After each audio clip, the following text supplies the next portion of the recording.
I never thought the day would come when my own sister would kick me out of my own hotel, mercilessly, in the middle of booming music and fake laughter from people who didn't even know who I was. "Get that homeless girl out of here, she's ruining the luxury vibe." That line, coming from Emily, the little sister I had protected throughout our childhood, hit me in the face like a slap in front of the crowd. I stood frozen. Not from shame, but from pain. And what hurt even more was realizing everyone in my family knew about this beforehand, and no one stopped it. It was a September evening in Austin, Texas. The Red Cypress Hotel, the place I had poured 10 years of my youth into building from scratch, now turned into a stage for a pretentious birthday party. Emily walked into the grand lobby in a shimmering dress, arm wrapped around her new boyfriend Chase, followed by a group of people dressed like they were attending the Met Gala instead of a 30th birthday bash. I was standing at the front desk, having just wrapped up a final employee check, when she looked straight at me like I was a stain on the marble floor. "Oh my God, who let a homeless woman wander into the hotel?" she laughed, then turned to a confused staff member. "You, please handle this situation for me. This is a private party. No one is allowed to ruin the vibe." I didn't bother to respond. I just looked at her, into those eyes that showed no recognition, no guilt at all. "James."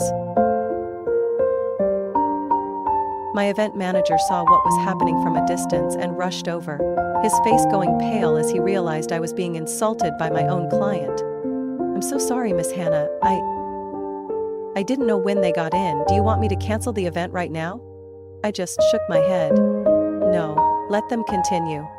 I needed to know how many more people in this mess knew and stayed silent. The answer came faster than I expected. In the lavishly decorated banquet room, with white orchids and golden ribbons, I saw my parents, my mother wearing the dress I gave her last year for their anniversary, and my father, holding a glass of wine, chatting with Chase's family. They weren't even embarrassed to see me. They simply nodded, like I was hotel staff. No one asked why I was standing quietly in the corner. No one apologized for what happened in the lobby. Emily stood in the center of the room, raising her champagne glass high. "Thank you everyone for coming, and especially thank you to my big sister, Hannah, who secretly sponsored the entire event tonight." The room erupted in applause. I stood still, numb. I had never agreed to pay a dime for this party, but looking at my mother's pleased eyes, Emily's triumphant smile, and the loud clapping around me, I understood. They had planned it all. They didn't ask, they just assumed I would pay. I pulled out my phone and texted Grace, the hotel CFO. "Check all tonight's invoices. If there's any expense under my name that I haven't approved, freeze it immediately." Then I left the room. No one called me back, no one asked where I was going. It was in that moment I knew. I had never truly been family to them. I was just a walking wallet with a blood tie. 3 days after that humiliating party, I showed up at my parents' house in Lakewood, North Austin, in response to an invitation I knew was just a disguised family meeting. The two-story red brick house looked exactly the same as it had since high school, except for the oak tree in the yard, now cut down and replaced by a fake-looking white bench, as fake as the morals of the people inside. My mother, Carol, opened the door with a smile more formal than a bank teller's. "Hannah, you're here, come in, we've been waiting for you." Before I could say anything, she turned and walked away like I was a late food delivery. The dining table was set carefully, with the porcelain dishes my mother only brought out for Christmas, or when something serious was going on. I sat across from my father, Charles, who was tearing a piece of bread like it might save him from the conversation ahead. Emily sat slightly turned, one leg crossed, wearing a fitted emerald dress that showed off the figure she always bragged about like it was her life's greatest achievement. "You know," Emily began, raising her red wine glass to eye level, "I think this 30th birthday should be something on the scale of a reality TV show." I didn't respond. I just looked her in the eye, waiting for the performance to begin. I've talked to some people in the event planning scene. There's a rooftop space at the Villa Blue Hotel. Straight view of the Pennybacker Bridge. We could have a suspended champagne bar, live music stage, even a floral fountain. Emily paused for effect, then shrugged like it was nothing. I looked over at my mother. She said nothing. I turned to my father. He was still gnawing on his bread. The estimated cost, Emily continued, pulling a color-printed sheet from her purse, is around $95,000. But if we want to go full-on iconic, we'll need at least $110,000, including video production fees. And you want me to pay for that? I asked, not loud but sharp enough to freeze the room. Emily raised an eyebrow. I mean, you own a hotel. You don't really spend on yourself. You wear black all the time, drive that old Honda. But me? I'm a content creator. I need to invest in my image. This is a career opportunity. I let out a dry laugh. Oh, I thought it was a birthday. My mom set her spoon down on the plate, the sound ringing out like a warning bell. Emily's got a point. You're in a better position. What's the harm in helping your sister out just this once? I remember you once promised to always take care of the family. I turned to her. Take care of the family, or be an unlimited sponsor for meaningless shows? My father finally spoke. Let's not get too worked up, Hannah. We're just having a calm conversation here. I nodded. Calm? You all made plans to spend my money without asking me, and you call that calm? Emily laughed, the laugh of someone who knows they're backed up. Come on. Don't make it sound like I'm mooching off you. I'm not asking for pocket money. This is an investment. When the party video goes live, I'll tag you, promote your hotel. It's a win-win. Win for who? I said through clenched teeth, heart pounding stiff in my chest. I lose $110,000 and you get to be iconic. Great deal. My mother sighed. A sound I once mistook for love, but now just sounded like rehearsed disappointment. Hannah, you're the responsible one. Emily, she's a dreamer. It's not her fault you were born with a more practical head. Sisters helping each other is normal. That sentence cut into me like a blade already sharpened. I wasn't a person. I was stability. A walking ATM that shows up on time, not allowed to object. I placed my napkin on the table. Sisters help each other when it's mutual. Not when one hands over a bill and says, you pay. If that's what this family calls love, then I'm sorry. I can't live in that definition anymore. Emily raised an eyebrow. You're being serious? I looked her straight in the eye. Dead serious. No one said a word when I stood up. No one stopped me as I walked away from the table. But just as I reached the door, I heard my mother say, loud enough for me to catch, the more money that girl has, the colder she gets. I didn't turn around. I didn't respond. In that moment, I realized, all these years, I'd never really been a daughter in this house. I'd been the backup financial plan B, filling the gap between delusional dreams and nameless bills. I didn't think anything could be worse than being treated like a walking wallet by my own family. Until I opened Instagram the next morning. A notification popped up at the top of the screen. At Emily. Rose added 3 new stories. I had no reason to watch, but my thumb tapped anyway. An old habit I hadn't shaken, like knowing you're about to see something painful, but looking anyway. First frame. Emily in a white limousine parked in front of the Villa Blue Hotel, her hair in waves, lips bright red, raising a champagne glass like a queen on parade. When your sister drives a 2012 Civic but owns a 5-star hotel, can someone explain this? Below it, the laughing emoji rolling on the floor. Next clip. A shaky video clearly taken from a car. My car. I was stepping out of my house. Old coat, messy ponytail, holding a document folder. And Emily had made a split screen. On one side, me. On the other, her and her friends in a glamorously decorated venue with the caption, "When you invest all your money into land but forget to invest in your image." I didn't need to scroll to the comments. What was on the screen was already enough to cut deep. OMG, how can someone be rich and live like that? Stop pretending to be poor, girl, be real. Who'd let her do PR for a hotel? That place is doomed. The only sound I could hear was the blood pounding in my ears. I set the phone down on the table, took a deep breath, and looked up at the ceiling like it might hold the answer to the one question echoing in my mind. Why? Why Emily? Why my own sister? I didn't react publicly. I didn't repost, didn't write some angry status, didn't make a response video. But something inside me cracked. Not just a fracture, a quiet collapse. Not loud, but heavy, like a stone. Grace and my finance assistant texted me at 9 a.m. Did you see Emily's new story? Want me to do something? I replied with just one word. No. I opened my laptop, pulled up the quarterly report, buried myself in spreadsheets. But my eyes couldn't focus. The numbers blurred, drowned in the quiet shame spreading through my chest. This wasn't a personal conflict anymore. This was a deliberate attack, public and cowardly. Emily didn't just want me to silently pay. She wanted to humiliate me. A part of me had grown used to being overlooked. I used to believe that if I just kept my head down and worked hard, eventually my family would see me. But this time was different. This time, I realized I wasn't the victim of neglect anymore. I was the target of calculated disrespect. That night, I sat alone in the kitchen, warm yellow light casting down on the oak table.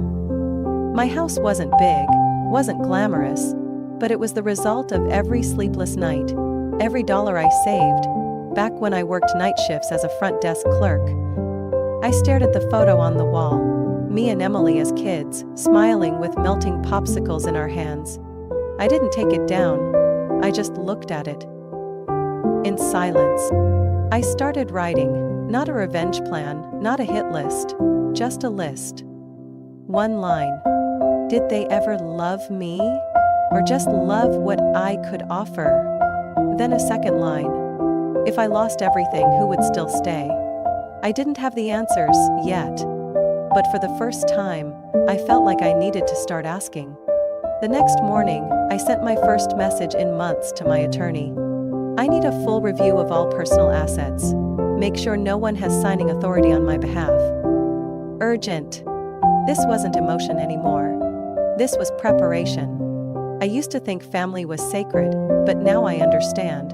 Some relationships, if left unchecked, will consume you in silence. And I won't let that happen again. I was in a meeting with the operations team on the third floor of the Red Cypress Hotel when Grace, my assistant, gently knocked and peeked in. Hannah, you have a visitor. I glanced at the clock. 3:14 p.m. I hadn't scheduled anything. Who is it?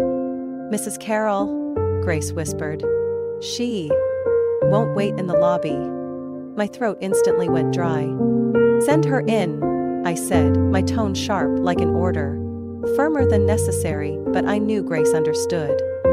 She nodded and disappeared behind the door.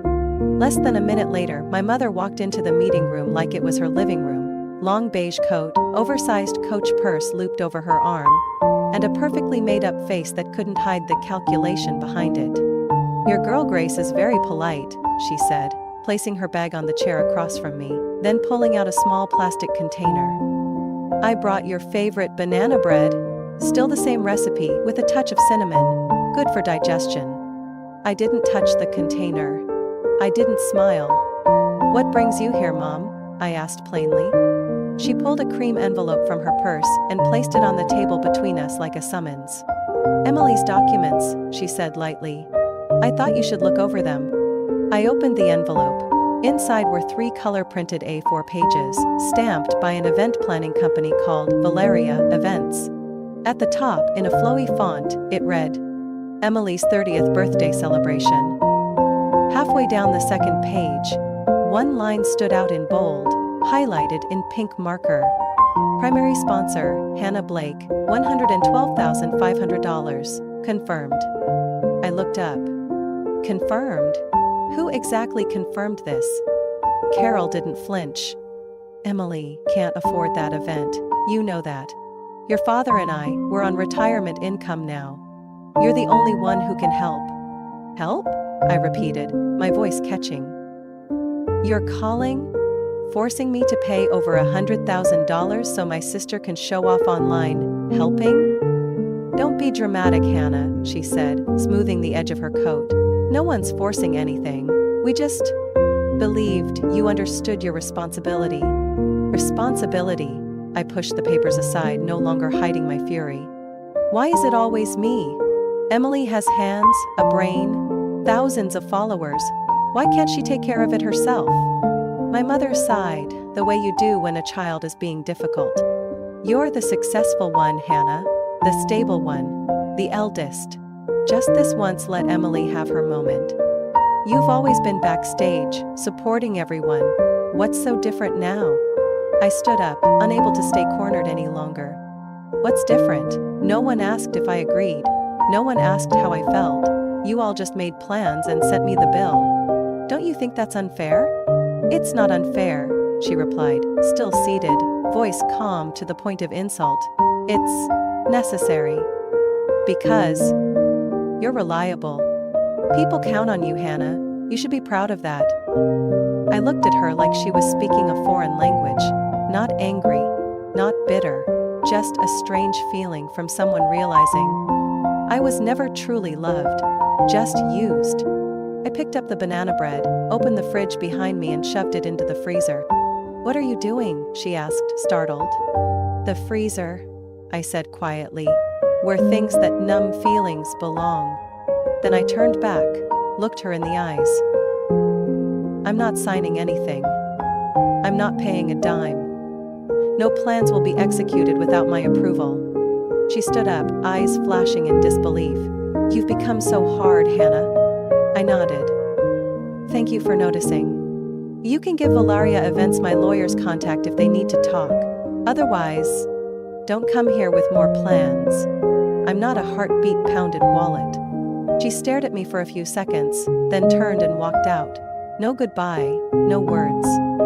Just a trail of heavy perfume and a birthday budget I never agreed to. I stood in the quiet room, sunlight slanting through the window, casting light on the colorful documents on the table. I didn't tear them. I filed them in the drawer under my desk, labeled with a red marker, evidence. This wasn't about emotion anymore. It wasn't about feelings. This was business. Wednesday morning, while I was reviewing the rooftop maintenance report for Red Cypress, Grace appeared at my office door. This time, no knock. No hesitation. In her hand was a thick manila envelope. Express delivery from Verity Planning Group, she said flatly, placing it on my desk like she'd just set down a bomb. I looked up at her. Sender? Grace smirked slightly. Assistant to Chase, Emily's fiancé. Label says, You Argent Hannah Blake, personal and financial. I didn't need to open it to know what I was about to read. But I opened it anyway. Inside was an official booking contract from the Aria Sky Lounge, a luxury rooftop venue in the heart of the city, known for hosting extravagant events with sky-high price tags. The cover had a gold-embossed logo, thick paper stock and a faint whiff of perfume, one that didn't belong to anyone who knew the value of $1. I flipped to page 5. Under financial guarantor, Hannah Blake, sister of the celebrant. Signature, required by 11/3. Fine print below in italics, if the primary party fails to make payment, the financial guarantor will assume full legal responsibility. I let out a dry laugh. No call, no explanation, not even a question. Just a contract thrown in my face, with the expectation that I'd sign it, like some old reflex. Grace waited for my reaction. I said nothing. Instead, I slid the entire packet into the drawer beneath my desk, shoved it closed, and locked it with a key. I'm not signing. I figured, Grace said with a slight smirk. Want me to shred it? I shook my head. No. Leave it. Label it financial abuse, step 1. I opened my laptop and created a new folder.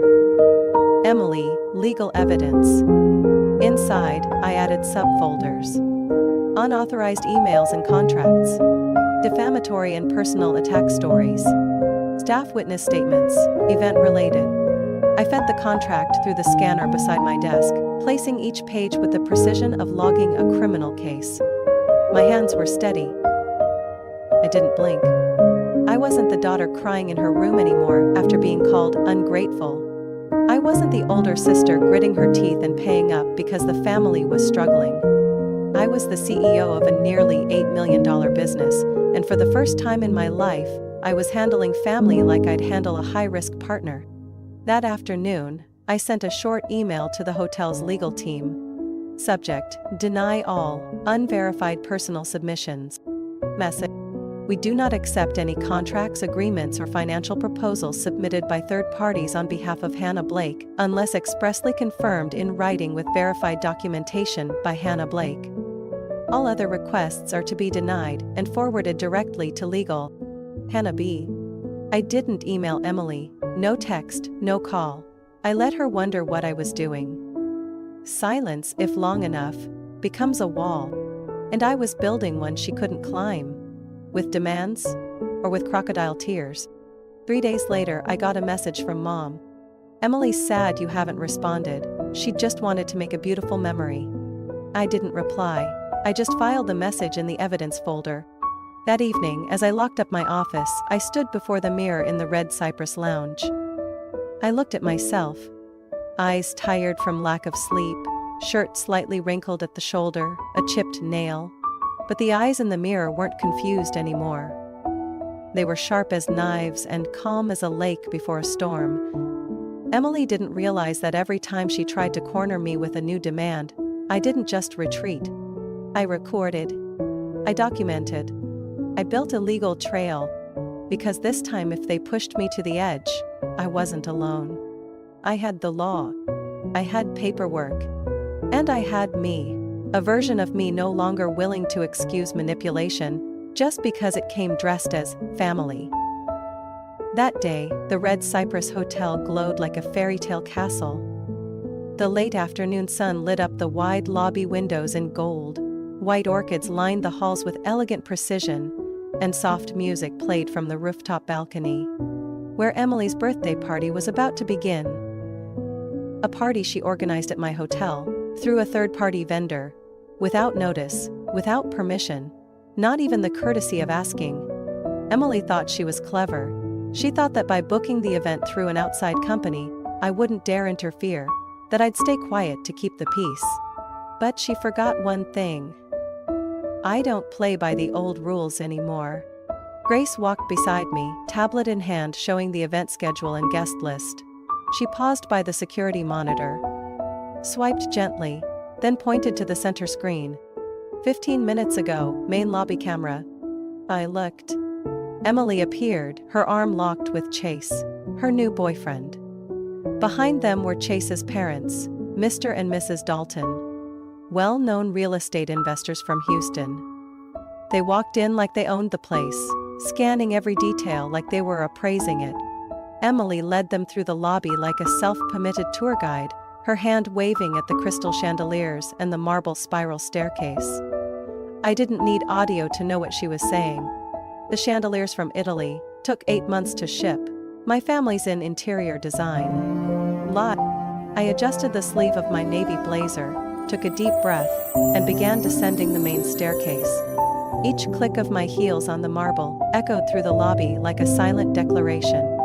Heads turned. And Emily? She froze mid-sentence, her eyes wide, part shock, part panic. I stopped halfway down the stairs, a faint smile playing on my lips. Welcome to Red Cypress, I said clearly, my voice low but firm. I'm Hannah Blake, founder and CEO of this hotel. The room froze for a few seconds. Mrs. Dalton, platinum hair in a neat bun, eyes sharp as blades, narrowed her gaze at me. You're the owner of this place? I stepped down 2 more stairs, the lights catching my collar, reflecting the calm I had spent years building. Yes, from the very first foundation to every chandelier she just mistakenly said was imported from Italy. Chase swallowed hard, and Emily went pale. Emily, Mr. Dalton turned to his son. Your fiancé said this hotel was owned by a family friend. There must be some kind of misunderstanding, Emily stammered, scrambling to save face. Hannah is my sister. We're very close. This is just family helping each other. I stepped closer, locking eyes with her. Close? So close that you hosted an event here without asking, put the invoice under my name, and posted mocking videos to thousands of people. No one said a word. I turned to Mrs. Dalton. I apologize for the confusion, but just to be clear, Red Cypress does not sponsor, is not affiliated with, and does not represent anyone outside of our professionally trained and approved staff. Mrs. Dalton nodded slowly, her expression shifting completely. Thank you for the transparency. I have great respect for people who know their boundaries and their worth. A rare trait, Mr. Dalton added, casting a puzzled glance toward Emily. Chase said nothing, but his face said everything. Doubt, embarrassment, discomfort. As for Emily, she stood frozen. I turned to Grace, who remained calm as ever. Please escort the Dalton family to the terrace. I'll personally show them the official Red Cypress event space. We'd be delighted, Mrs. Dalton smiled. I walked away, not looking back, but I heard the unsteady clack of Emily's heels trailing behind. Hannah, wait! You don't have to make a scene like this. I stopped, just enough to let my gaze meet hers, and said softly, This isn't making a scene, this is me finally standing in the place I belong. That night, I went home alone. No parties, no fireworks, no champagne toasts. Just me. My small kitchen. The warm yellow light. And a silence that felt different this time. Not heavy. Not hollow. But the silence of closure. I was making tea when my phone rang. The name flashing on the screen made me pause. Dad, Charles Blake. I let it ring 3 times before picking up. I'm here. Hey there, princess, he said evenly, with a touch of awkwardness. I'm sure you know why I'm calling. I said nothing. Let him flounder. He cleared his throat. About what happened this afternoon. It's just that, maybe you reacted a little too strongly. I frowned. Too strongly? Well, it was Emily's birthday, her birthday week. Everyone's tense. No need to blow things out of proportion. I sat down, tea still untouched in my hand. Were you there, Dad? I asked quietly. I was watching from afar. Emily got a bit carried away, sure, but she's still family. No, Dad, that's not family. That's a group of blood relatives who keep dumping everything on one person and calling it duty. There was silence on the other end for a few seconds. Then he said, I just want peace in the family, no fights. Things should be resolved peacefully. I let out a small, cold laugh. Peacefully? You call me being publicly insulted peace? You call Emily hijacking my hotel, making up lies and trying to force me to guarantee a contract no big deal? She's young. She doesn't think as far ahead as you do. No, Dad, she's not young. She's 30. She made a choice. And you, Mom, everyone, you all chose to stay silent. His voice softened. I'm sorry if you felt abandoned. But I hope this doesn't mean you'll push the family away. I stood up, a wave of quiet exhaustion washing over me. No one's pushing anyone, Dad. I'm just stepping back. I'm tired. Tired of holding everything together, of being the peacemaker, the provider, the shield every time Emily wrecks things and disappears. Anna, you can't just turn your back. I'm not turning my back, I cut him off. I'm letting go. Letting go of a role I never chose to play. Silence stretched on the other end. For the first time, my father had nothing more to say. And I didn't wait. I hung up. The next day I received an email from my mother. No subject line, no greeting. You may not agree with how Emily behaved, but the way you handled things in front of her fiancé's family was cruel. Sometimes being the older sister means sacrificing a little, even when the other person doesn't deserve it. That's how you keep a family together. I didn't reply. I filed the email into the folder labeled Emotional Manipulation. Phase 2. That evening, I drove past the old childhood house at the end of Magnolia Street. I didn't plan to stop, just slowed down a little. The lights were still on. The scent of freshly cut grass still lingered. The wind still rustled the trees out front. But for the first time, I felt nothing. No memories. No ache. No urge to go back. I used to believe that if I worked hard enough, gave enough, succeeded enough, they would see me, they would appreciate me, they would love me. But now I understood. Some families don't need you to be happy. They just need you to be useful. I wasn't useful anymore. And that set me free. 2 weeks after the Emily earthquake, my life moved quietly, but not sadly. No more demanding texts, no more late-night calls pretending to check in. No one showing up, expecting me to clean up the messes wrapped in the word family. And I could breathe. For the first time in years, I could actually breathe. On Tuesday morning, I was in my 5th floor office, coffee in hand, laptop open to the expansion plans for the new San Antonio location, when Grace walked in. No knock this time. In her hand was an iPad. You'll want to see this. I took it, and the moment the screen lit up, I already knew what was coming. A video was going viral on TikTok. Emily, no makeup, no filters, sitting in the pale white living room at my mother's house. Her eyes were puffy, her voice shaky. I was overconfident. I thought I could control everything. I relied on others instead of taking responsibility. She didn't say my name, but everyone knew who she meant. The comments were clearly divided into 2 camps. One side was sympathetic. The other called her out for crocodile tears. Weren't you the one mocking your sister on social media? Thought being an influencer meant no consequences in real life? Hannah is the real woman to admire here. I didn't feel vindicated. I didn't feel pity. I just felt light. Like I'd finally set down a backpack full of stones, not because someone helped me carry it, but because I chose to let it go. Just a few days later, the media team's report showed a 17% increase in bookings and event inquiries at Red Cypress compared to the previous month. Several new partners, including the Dalton family's representatives, sent proposals for long-term collaboration.